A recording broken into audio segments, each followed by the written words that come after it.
Hello, this is Rob Mazak, and I'd like to take a moment to welcome you to the Life by Mazak podcast channel. Here on this channel, anything is possible. Any subject will and usually is discussed, and there's no telling how this message will unfold as we work through an idea, through an experience, or through a thought.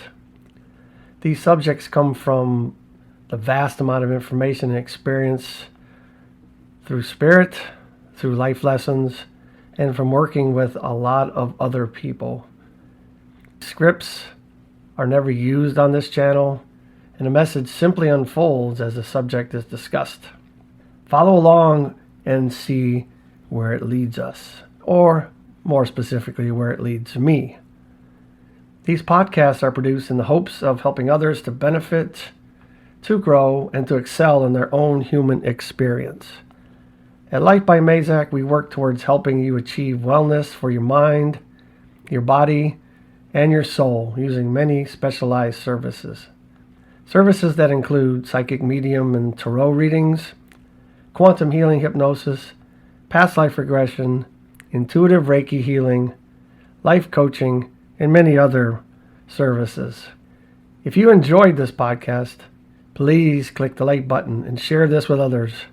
Our goal is to reach as many people as we can with the knowledge that is shared on this podcast channel. Good day to everybody. I wanted to talk today about meditation and dreams and getting messages or receiving messages or information through these two avenues. In my opinion, dreams and meditation are very similar in nature. Not exactly the same level of consciousness per se. We'll go through the differences here in a moment.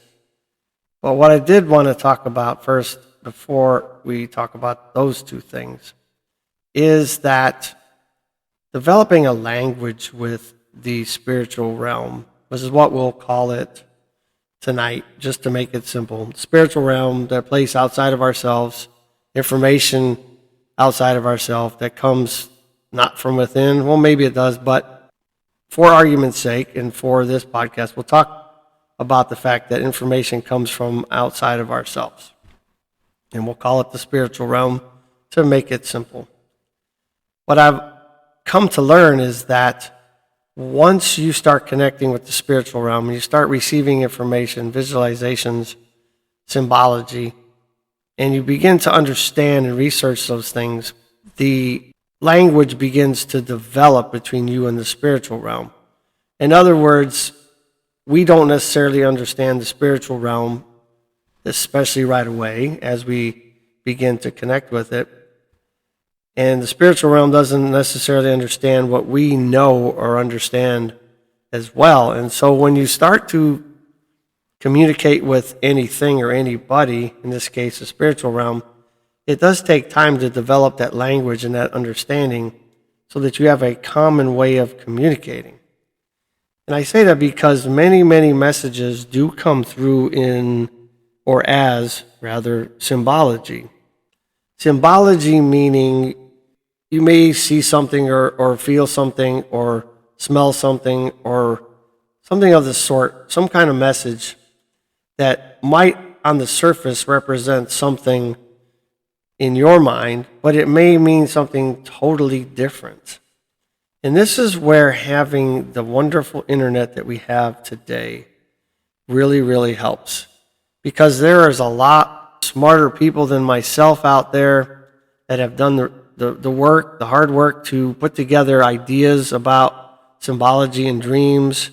They've done the research from all the past philosophers and all that, so that I don't have to necessarily carve that out myself. I just got to go research that stuff, research that symbology, research those things I'm getting, and then figure out what resonates with me.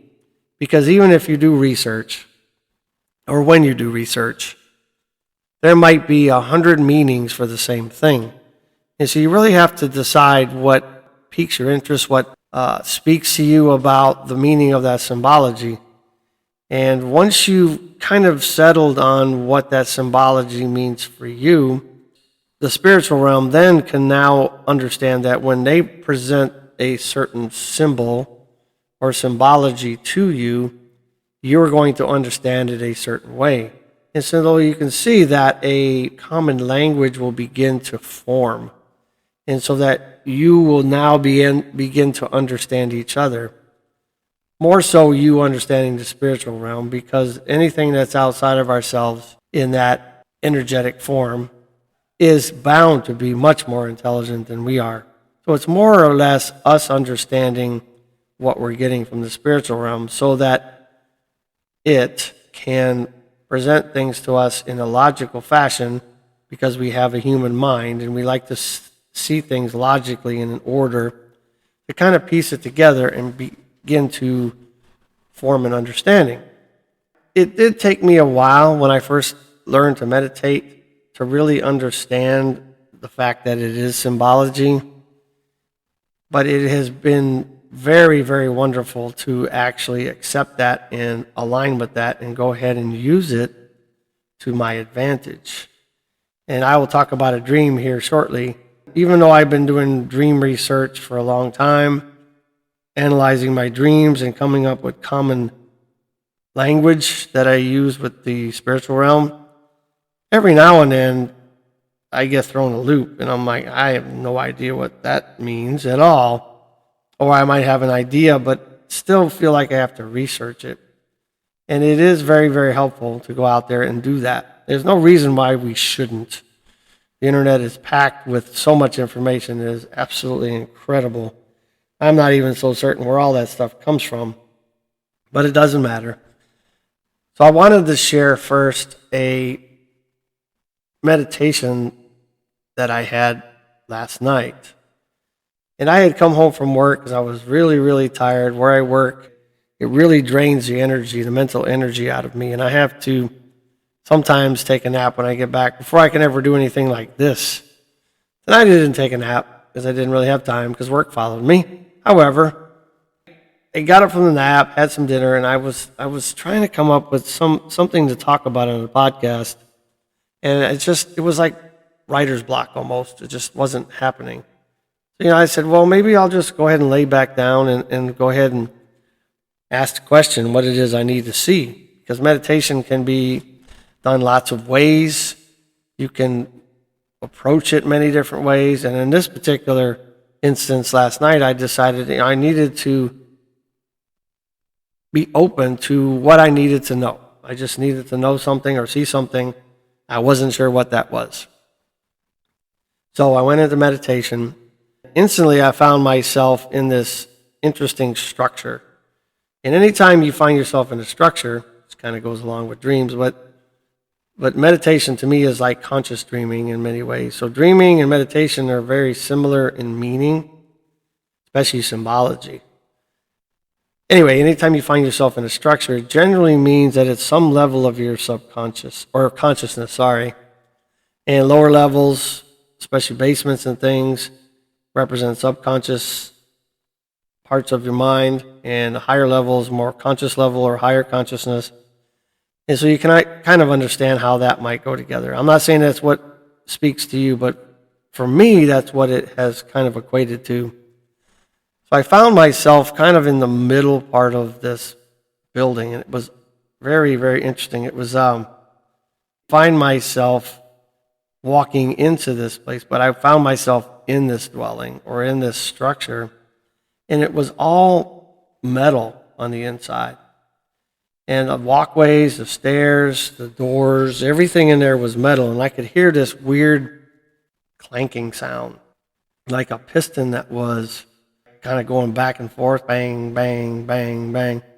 I couldn't quite figure out where it's coming from. Anyway, I walked around, I found the area where the noise was coming from. And I could see that I was informed that this was a malfunctioning generator of a reality.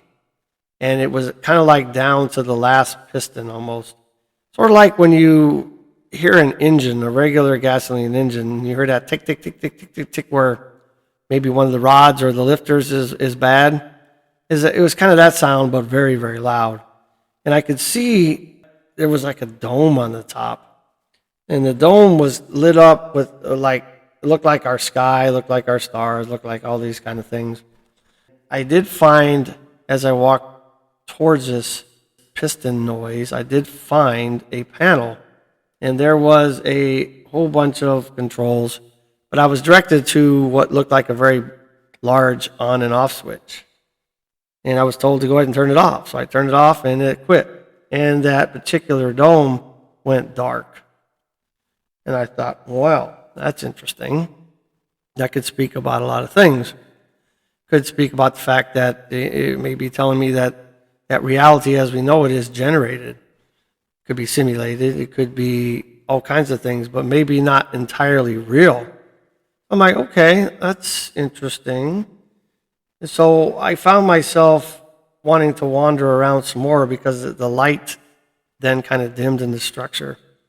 So I walked higher up on the stairs, up some stairs, and I found myself walking down this long tunnel. And as I was walking down this tunnel, metal sides, both sides of me, and as I was walking down the hallway, the lights were coming on, and then as I passed the lights behind me, they would go off.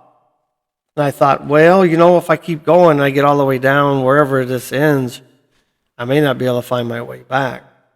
So I decided to walk backwards and just see if they would come back on, and they didn't. So I thought, well, I guess I'm committed to go do this, walk down this hallway. And as I was walking down this hallway, I remember looking to my left and to my right, but mostly left, there was a whole bunch of doors, metal doors. And on these doors, especially at the beginning of this entrance to this tunnel, they were all marked with numbers. And the numbers were like, whatever is the amount of zeros after a trillion, that's what the numbers were. It was just like this astronomical number. It was like a sequence of something. And as I was walking down this tunnel, the numbers were going down by one, by one, by one. I'm like, boy, this is going to take a really long time if this goes all the way to the end, and this is like a zillion or whatever it is amount of doors. I'm like, it's got to be a faster way to get to the end. Somehow I found myself on this like high-speed bullet train or whatever, this transport thing that moved me down to the end, and it was going, super fast. And it seemed like it was going for a long time.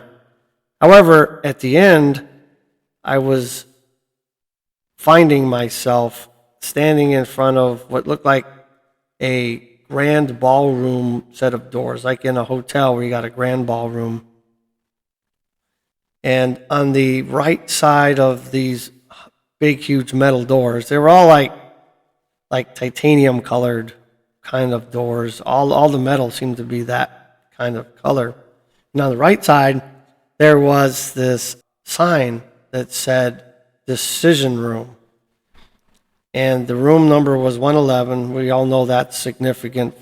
And then there were some symbols that went up all the way to the top that I did not recognize. I assumed they were different languages or different ideas. So I opened the doors, and as I walked in, I was expecting to see something in front of me, and there was nothing directly in front of me. But off to my left, which for me in readings or connections of any kind, usually represents my past or the past. And as I turned left and walked that direction, I came into this brightly lit room, and at the far end of the room was this altar of gold, I guess, shimmering gold, light, I don't know how to describe it.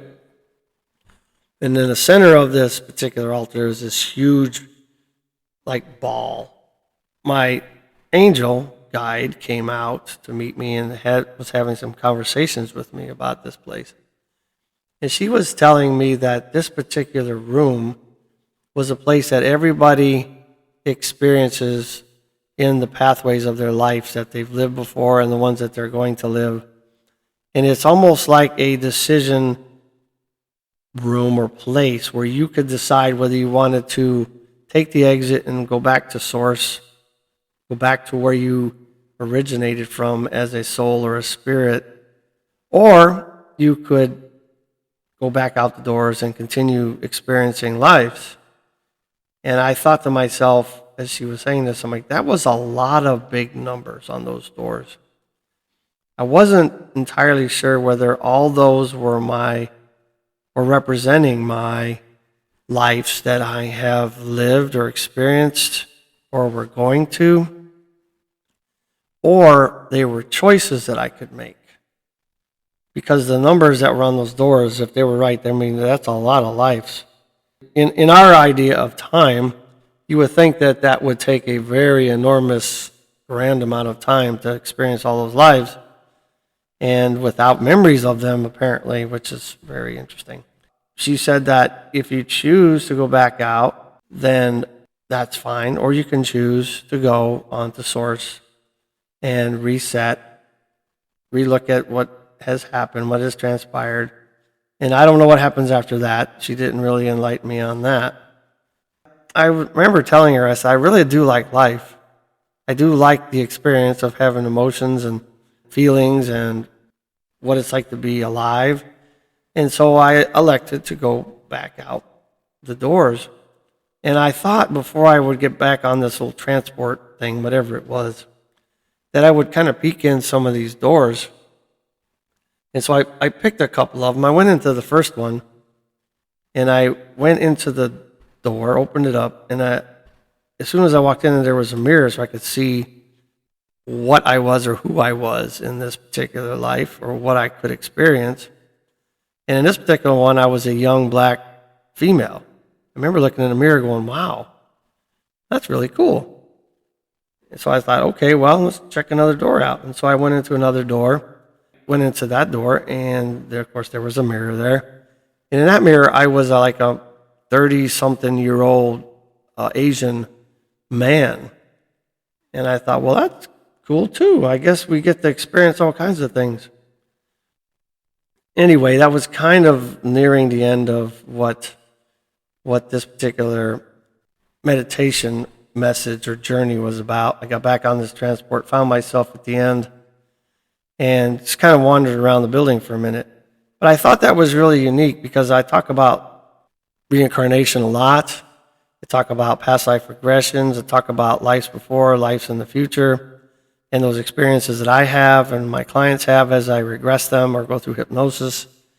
And I can't say with 100% certainty that we do live lives other than this one that we have now. But I can tell you there's a lot of memories connected to all those lives that seem to come to the surface in meditations like this. And this is not the only one that has been represented to me, just a little different than others. Or during hypnosis or past life regressions or future life regressions that I help my clients journey through. And so those memories are there. Where those memories come from, were they actuality? Are they just encoded within us? Are we getting streaming images or experiences into our consciousness that is meant to teach us a lesson?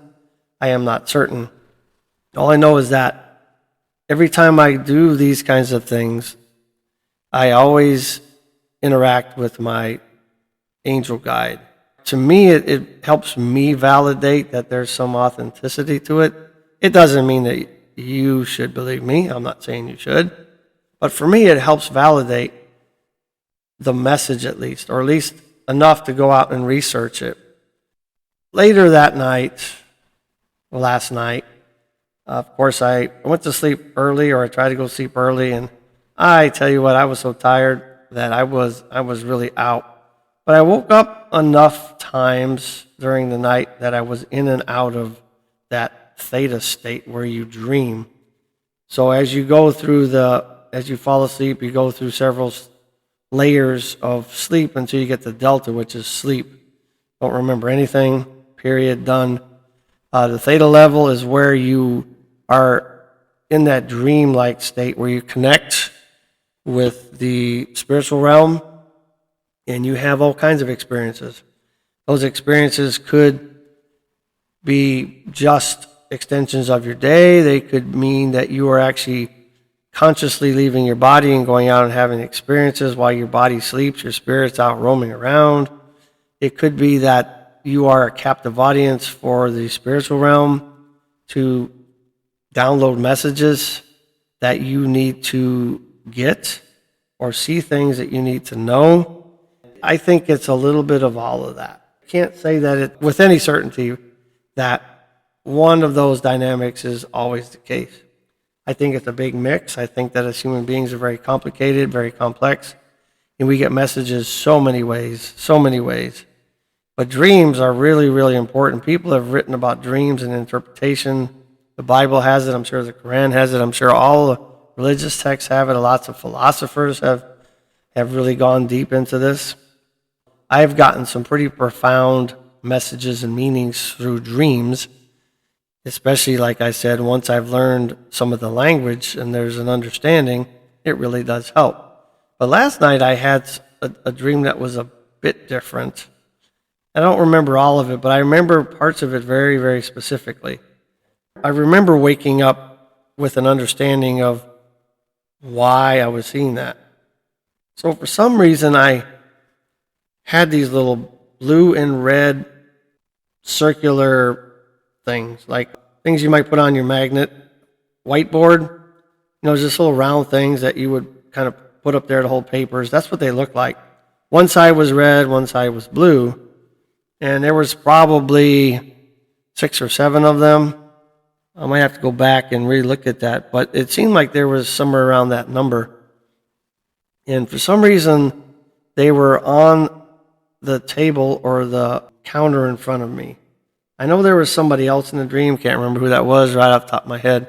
That's not the important part, because I didn't know that person, and I didn't wake up remembering that I know that person at least. And I remember thinking that I could kinesthetically, telekinetically, I was trying to move these dots around, just kind of throw them up against the wall or something or move them around the room. And I was trying. I'm like, okay, whatever, kind of gave up. And then I remember turning around to talk to this person, and I looked back, and they were on the wall, and they were red. I'm like, it's like every time I turned away from these dots, they were in a different place, in different sequences of red and blue. And red and blue do mean some things. I mean, you can look that up if you like, but they do very stark differences. But that's not really kind of the point of the message that I got. It's like every time I turned around and looked back, they changed. It's like I was being told that you got to quit trying to do things. Things are going to happen like they should and as they should. I'm like, I kind of got that in the dream. I'm like, okay, well, that's very interesting. That makes a lot of sense. Sometimes we try to do things that really are forcing things, and we think we have control, but maybe we really don't. And I remember, though, this kept happening, and they were moving and changing and all around the room and on the wall and the counter, and I'm like, this is just odd to me. I mean, I remember saying that in my dream. It was really odd. I remember looking at this person that was in the room with me, and I'm like, did you see that? Are you seeing this happening? He goes, I have no idea what you're talking about. I said, right there on the wall. You don't see that right there? And he emphatically said, I don't know what you're talking about. I don't see anything except the wall. And that's kind of where my dream ended. But as I was waking up and kind of coming into consciousness and thinking about this dream and trying to mull it around, the message that kind of followed on was speaking to me, rather, that the gifts that you have, the sight that you have beyond yourself, you're going to find that a lot of people will not believe in what you do.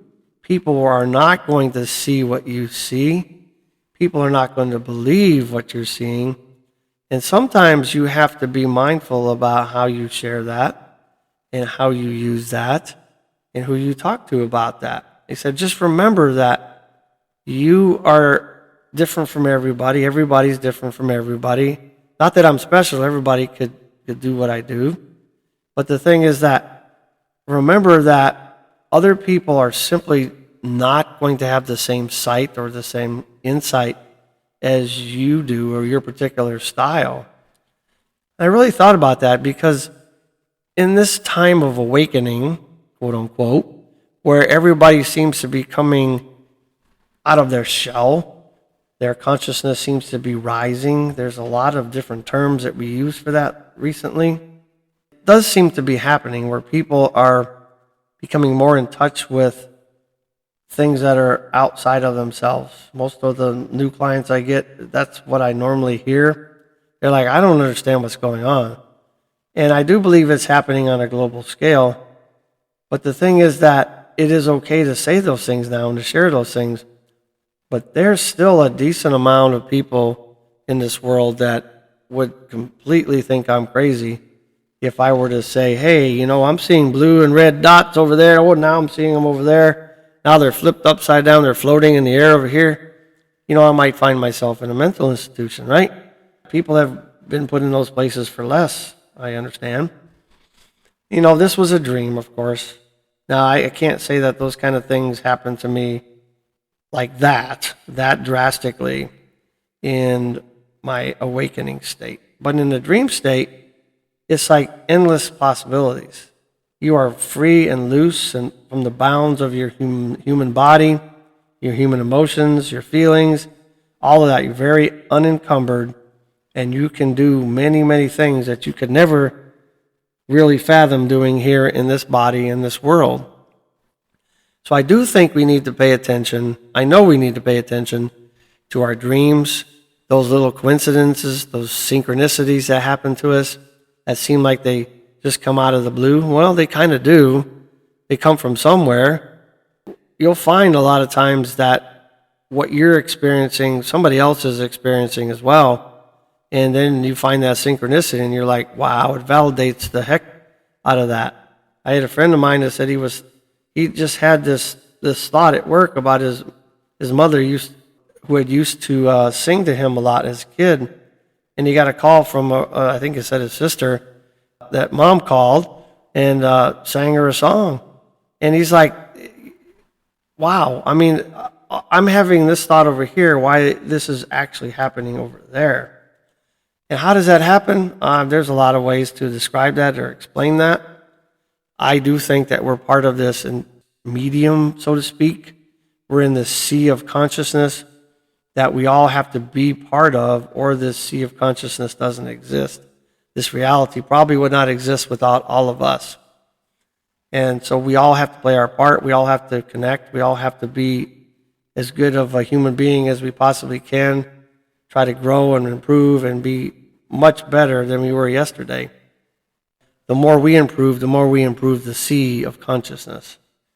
Yes, there's some bad things, there's some not so wonderful things that happen, but that is part of the balance that needs to be here. With all light or all dark, it's not really a good thing. Too much of a good thing is a bad thing. Too much of a bad thing is not a good thing. And so you got to have a little bit of both, so it's okay. But back to the original subject, we really should pay more attention to what we think is craziness, and there might just be an embedded message in there. And you don't have to go and share it with the world like I'm doing here, but you can, in your private home, in your private life, your private time, go and research it. You don't have to share it with people if it makes you feel crazy. Cool. But use it to your advantage, because we are being communicated with all the time. In every way, all kinds of ways. I believe that those that guide us are giving us breadcrumbs because they can't interfere directly. So they're finding ways and clever, intuitive, and inventive ways to get through to us, to get us to do what we should be doing or move us in a direction where we should be going, or get us to stop doing something that we should not be doing. You get the point. That there are those that guide us, and I don't think there's too many people out there that would say that there's not something out there. I'm sure there are, but by and large, most people would believe that there's some type of energy, some type of being, some type of something that's out there that is feeding us information, guiding us, tapping us on the shoulder, whispering in our ear, And we should pay attention to that, and we would become far better humans if we did. A lot of the information that I've gotten over the years has just been absolutely incredible. Some of the things I've been shown, some of the things I've been told, things that there's no way I could possibly know on a normal, everyday human pathway. They're just being laid out for me, and a lot of it doesn't have to be fancy, doesn't have to be intricate, doesn't have to be some expensive process. It could be as simple as just sitting down, turning off everything, and just listening to what you hear. It could be out walking, it could be out gardening, it could be meditating, it could be almost anything. So I encourage you guys to listen a little bit more throughout your day. Sometimes you have to stop, look, and listen, so to speak, like when you're crossing the road. Stop and listen. Smell the roses, so to speak. I encourage you guys to go to my website at lifebymazak.com, lifebymazak.com. I have a products page, services page, contact page. Hey, reach out to me. I love working with people. I love helping people. I love talking with people. And working with people, I learn, you learn, everybody learns, and I think that is the purpose in life. I know that's the purpose in life, is to learn, to grow. So let's all grow together. I look forward to hearing from you. I look forward to working with you. Stay strong and live your life.